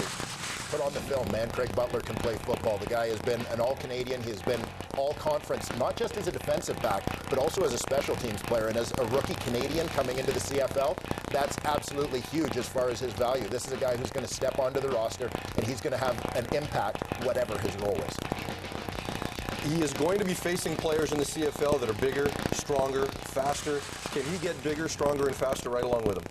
Yeah, I don't think there's any question about that. I don't think Craig Butler is a guy who has maxed out, but he's a young man who, we talked about that CIS East-West Bowl and getting on the radar with CFL scouts. Craig Butler's a guy who went to the East-West Bowl 2 or 3 times, starting, I believe, in his second year at Western, and so they're well aware of what he can do on the field. Break out the purple. He is awfully excited. Hopefully it's not the last. Rod? As we get ready for the Hamilton Tiger Cats, and we take a look again, just 3 picks after they just selected, unless they make a deal. Let's just go back to that last pick, because as a former Rough Rider, DB/safety, you're a little surprised with that. Yeah, let's get to Hamilton quickly here, but I'm a little surprised with that pick from the Riders simply because they have James Patrick at safety. Unless they're going to play him at wide side corner, he'll be good on the teams, but I'm a little surprised with that pick. Yeah, and looking at the Hamilton Tiger Cats, this football team perennially, you know, OB has really drafted well, and they moved down. Didn't, like Schultz, you mentioned, didn't have a first-round draft choice, and I believe it all starts up front. You know, so them going to offensive line, you know, to give Avon Coburn an opportunity, you know, to establish that run game makes complete sense to me. I wouldn't be surprised if they went there again, Schultz, because it all starts there. Well, I think what the Hamilton Ticats are trying to do is change their personality a little bit, in the sense that there is this unspoken thought out there that they need to energize themselves and be a little bigger, stronger, meaner, aggressive as a football team to compete against the Montreal Alouettes and some of the teams out east. And if they end up doing that, it makes a lot of sense that the Mo Petrus pick, because his #1 thing was his intensity in terms of playing football. This is a team that can turn the corner in 1 year. They continue to make strides. I thought the 40-3 win over Montreal was immense. Yeah. Immense, because it proved that on a given day they can be the best team, but they're not there yet. Schultz, you mentioned it, though, that this draft is so unique and so challenging in trying to fit your needs, or else just find the next best athlete on the list. Guys, we're joined now by the newest member of the, well, look at this. Here he is, Nathan Kuhorn. Are you there? Hello, Nathan. Newest member of the Edmonton Eskimos. Hello, Nate. Hey, how's it going? Hey, how are you doing today? I am doing fantastic, thanks. I guess so. You've probably been watching, waiting. Did you have an inkling that you would be moving north to Edmonton? I had a little bit of a feeling this morning when they called me before the draft started, but yeah, it's still a pretty big surprise, and I'm just so pumped and happy to be joining the Eskimos. Well, I know one of your heroes growing up, in fact, your hero was Milt Stegall, correct? Correct. Guess who's on the line? Who? Milt. Hello, Milt. How you doing? There's Nate Kuhorn, just drafted in the first round, 5th overall, to the Edmonton Eskimos. How you doing, Nate? Good, how you doing? You remember me? Of course I do. I stayed at your house. Yeah. Crazy, eh? It's crazy. It's crazy. I'm happy to see you drafted. I remember when I stayed at Nate's house, and we were working out together. I had him doing a bunch of push-ups and sit-ups. And he thought he was kind of tough back then, but I had to show him up. But I knew there was something special in Nate. He was willing to work hard, and I mean, it's truly it's nice to see you go and get drafted and just go out there and work hard. I know great things will happen for you. Thanks a lot, Milt. I appreciate it. Hey, Milt, before we go, you say the work hard part. Give him some other advice to become a guy like you were in this Canadian Football League, not only just a player, but a star. Well, first of all, like I said, you have to work hard. Second of all, you have to be, you got to get yourself mentally prepared. You know, it's not always the best athlete that's successful. It's the one who's willing to get in there and watch film and do the extra, do the little things to get a head start. You know, right now, you are a rookie. It's going to be tough just to make the team and crack the lineup. But you have some great advantages. You have some great things working for you. And if you're willing to do those things, you know, the sky's the limit for you. You'll be going against some great talent. You have a great quarterback in Edmonton, but it's going to be hard for you to get in there and crack that lineup. But I know you can do it, and I'm looking for some big things from you. Yeah, I'm ready to just put in the work and see what's going to happen here in the future. Hey, Nathan, congratulations. I know your Coach Blake Neal behind us sends his best. Milt Stegall, thanks for joining us. Again, great day for you today. Oh, thanks for having me. All right, Nathan Kuhorn, Edmonton Eskimo. I love that stuff. Here's the Commissioner, Mark Cohen. Now with the 13th overall pick, the Hamilton Tiger Cats select Maurice Forbes, defensive tackle from Concordia University. Here's the D lineman, Stinger, Maurice Forbes from Mississauga, Ontario. Tell us more, Dwayne Ford. I'm a big Maurice Forbes fan. This is a guy who was initially overlooked in terms of the invitations to the evaluation camp. It was only because of injuries that he got there, but he was a very highly recruited young man coming out of high school, suffered some injuries early in his career that kept him off the field. This year stayed healthy and made a huge impact. Mo Forbes is probably best described as a wide body. He has got a big butt, but he is a run stuffer, about 280 pounds, terrific defender. The Edmonton Eskimos have made another deal, and they're selecting next. We'll tell you about it when we come back as our draft continues.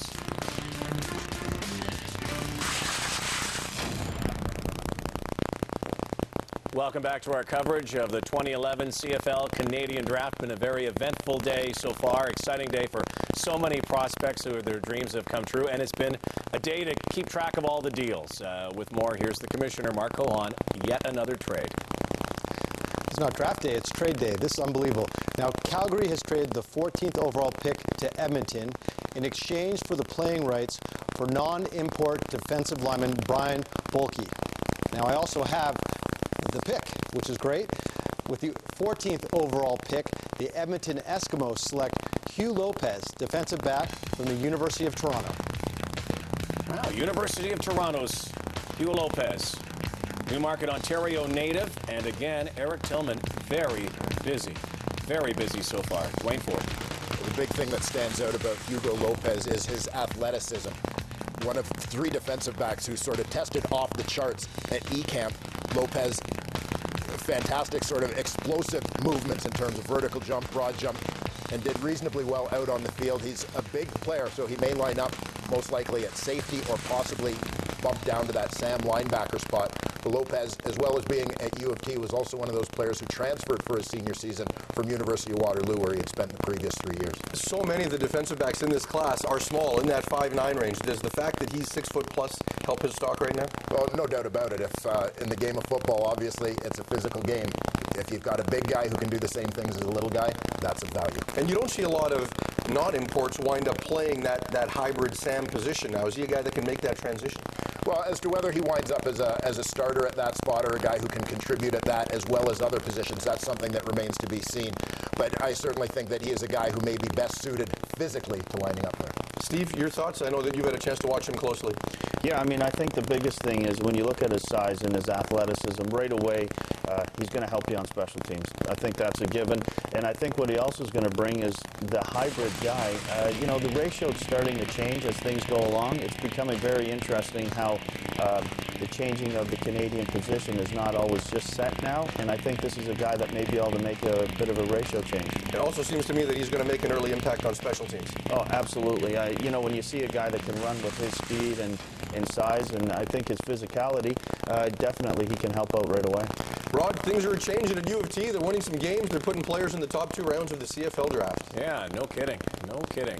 So Hugo Lopez goes there. We still have 2 picks to come here in this second round. Keep in mind, after our coverage concludes here on TSN for the first 2 rounds, you can go to tsn.ca and we'll have the rest of the draft, all the remaining 4 rounds, all 6 rounds, and 47 players. Schultze.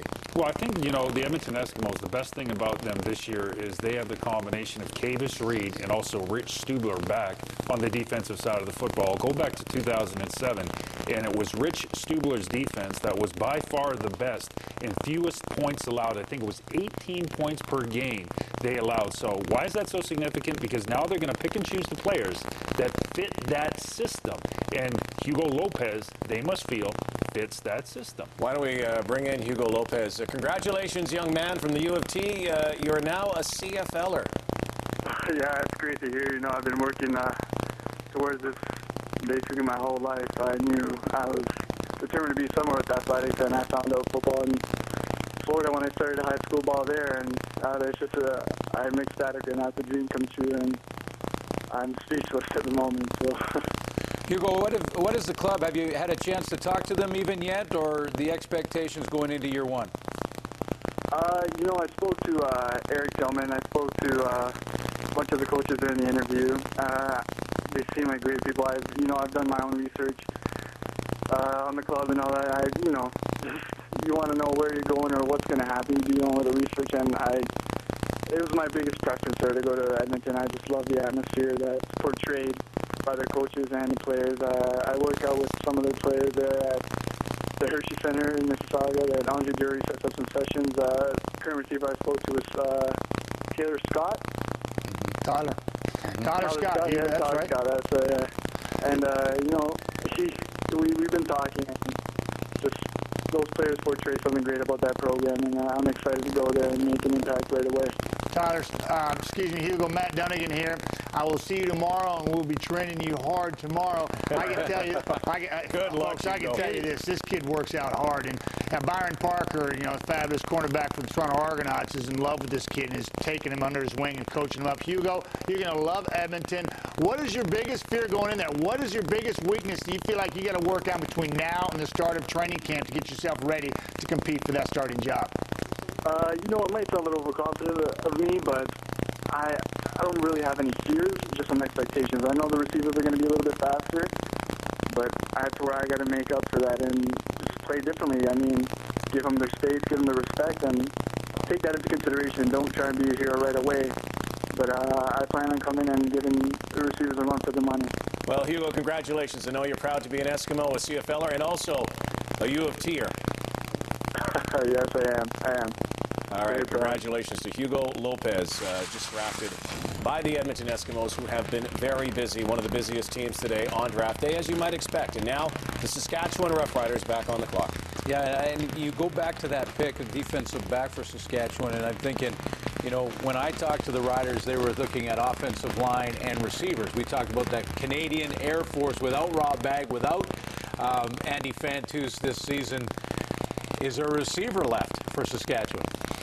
You would think that they'd develop one if there's one out there because, I think they're in dire need of one, particularly the start of the football season with so much up in the air with Andy Fantus and Rob Bagg being in the situation they are. The one thing about Andy Fantus' absence with the Saskatchewan Roughriders is they got some time. It's not like he was injured after the 3rd game and you got to hustle to find a new component in those receiving corps. They've got some time. They have time to prepare. Yeah, it's going to be a big loss, Andy Fantus in Saskatchewan. But keep in mind where they got a guy like Rob Bagg before, too. Not necessarily in the 1st or 2nd round or even in the draft at all. Let's go to the commissioner, Mark Cohon. Thanks, Rod. With the 15th overall pick, the Saskatchewan Roughriders select Matt O'Donnell, O-lineman from Queen's University. The Giant. Matt O'Donnell, Queen's University, Vanier Cup champions 2 years ago. The Incredible Hulk. Kingston, Ontario native, and he is now a member of the Saskatchewan Roughriders. Dwayne Ford. As a CIS football player, you couldn't ask Matt O'Donnell to do more than he has accomplished in 4 years at Queen's University. Manning the left tackle position, this guy has been a 2-time All-Canadian. He's been a Metris Trophy finalist as the top lineman in the country. He's been invited to play in the East-West Shrine game in the States against American college seniors. Matt O'Donnell now has to make the adjustment to playing against faster players, bigger, stronger players. That may be a challenge for him. You worry a little bit sometimes with a tall offensive lineman about whether he's going to have the leverage to play inside, get underneath guys blocking as a guard, whether he's going to have the feet to play tackle. Those are things Matt O'Donnell's going to have to work on. But I'd like the pick from a Saskatchewan point of view, in that they need an offensive lineman who's going to be there now. They couldn't go with futures. They couldn't go with guys who are going to take time to develop, like Brendan Dunn or Paul Swiston. Matt O'Donnell, next to Scott Mitchell, I think was the guy who was sort of most ready to get into a CFL camp. And I'll ask you about the one question, his position. 6'9", 322 pounds. You just assume that he's going to be a tackle, but he may not have the feet to play tackle. Does he have the strength to play guard at this level, or should he just stay out of tackle? Well, I agree with Dwayne. The big question on Matt O'Donnell, does he have the ability to lower his pads and play with a lower pad level to play guard? I think guard would be a better position with him. He's an aggressive young man. He's a strong young man. And certainly if he's able to play, get his hips a little looser and play with a little bit lower pad level, I think that's a spot for him in the CFL. Dwayne, how will he be able to compete this year? Because he's a guy that doesn't want to go back to Queens. No, he doesn't. He's accomplished everything that he can accomplish as a CIS football player. It's time for Matt O'Donnell to move on. He's played against that competition. He needs tougher competition. That's the only way he's going to develop. It is time for him to be in the CFL. Yeah, and it's time for him to be in Saskatchewan. No place to get tougher than to play out in the farm there, Rod. Yes, absolutely. Saskatchewan Rough Riders, 2 picks in the second round, and coming up, Montreal. They took a kicker, Brody McKnight, in the first round. They have the final selection of the second round coming up next in the CFL Canadian Draft.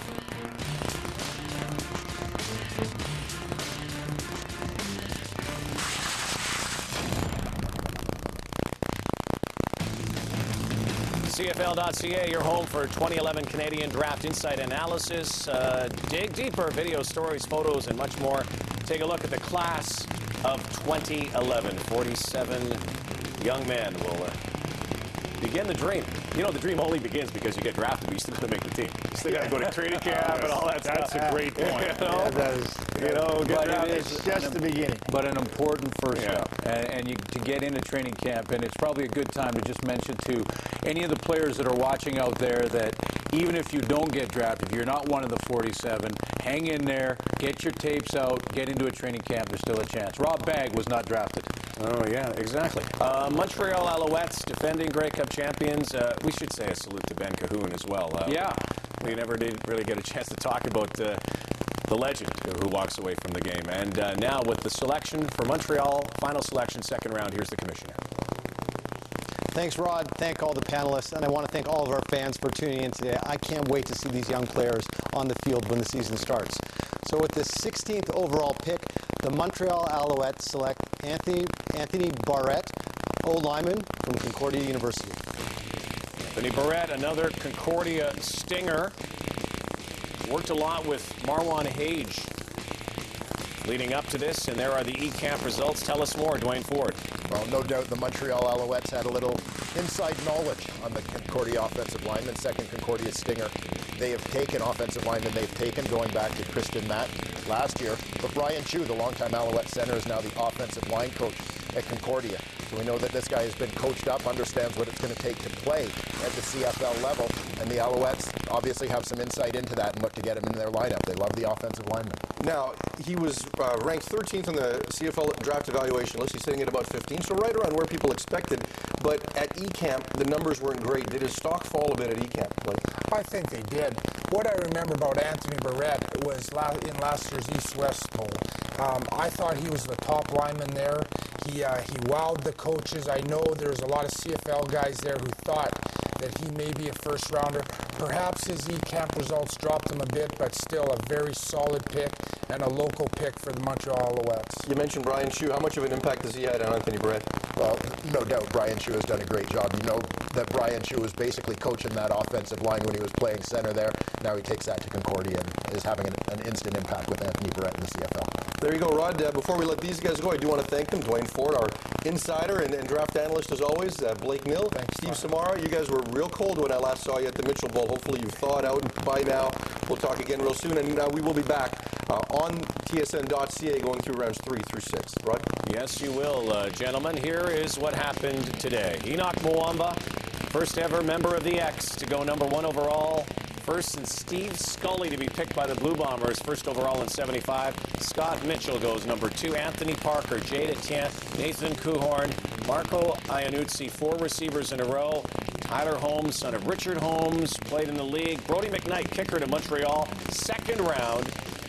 And you saw the trades from earlier. Junior Turner, Mo Petras, Hugh O'Neill, another kicker, Craig Butler from Western, Maurice Forbes, Hugo Lopez, Matt O'Donnell, and Anthony Barrett, and many more still to come. Again, rounds 3 to 6 on tsn.ca with our back panel. We'll talk more about that. Guys, let's talk big picture here. Winners, losers today. I don't think there are any losers on CFL Canadian Draft Day because it is a very special day, Schultz. Love what the Edmonton Eskimos did. I thought they were very proactive, wheeling and dealing, trying to move into different positions to get players. A little confused with the Hamilton Ticats, but I know they got a plan in terms of their future. Most single impressive player and the guy to watch out for, Matt O'Donnell. It's up to you. If you get in the weight room and you become a physical monster, you can play in this league for 10 years, but it's up to you. Schultz, it's almost impossible to quantify these draft picks for these football teams at this point because you just can't, because these kids are just starting off. They're just, figuring out whether or not they're strong enough, fast enough, whether they have the mental aptitude to go in there and compete as athletes. They've been given the opportunity. Each team sees a little bit differently.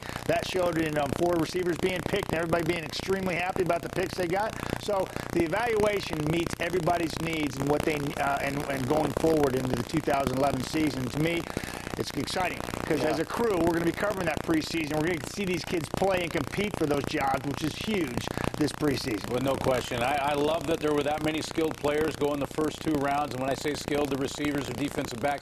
I also want to quickly tip my hat to the CIS coaches. Every single year, it seems like these athletes are better prepared to take the next step into pro. So coaches like Steve Blake and Brian Towers in Saskatchewan are doing a heck of a job getting the CIS guys ready. Hear you. Look at all the CIS players we're going to be talking about. And on Mother's Day, Mama, let your babies grow up to be football players. Yeah. Coming up, CFL Draft rounds 3 to 6. Farhan and the guys, the coaches, will be on tsn.ca. We'll stream that live. So all you prospective CFLers, hang in. Enoch Mwamba, remember that name, Winnipeg. That is the #1 pick. Good night.